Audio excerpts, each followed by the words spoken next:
que c'est une rentrée extraordinaire au niveau de l'histoire, on n'en parle pas assez.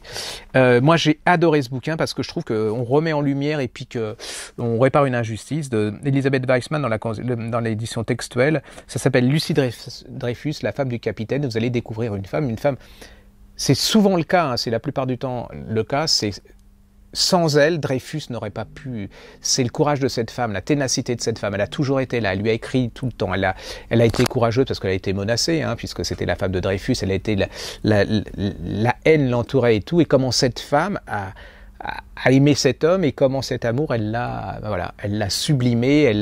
Ce type, il était au fin fond des Caraïbes, je ne sais plus où, dans un bagne pas possible, où il allait mourir. Et ben, s'il n'est pas mort, c'est grâce à elle, et s'il y a une affaire Dreyfus, et si cet homme a été réhabilité à la fin, sans elle, je pense que Zola y a été, beaucoup de la société française ont permis aussi cette réhabilitation, mais sans cette femme, je pense que cet homme serait jamais revenu.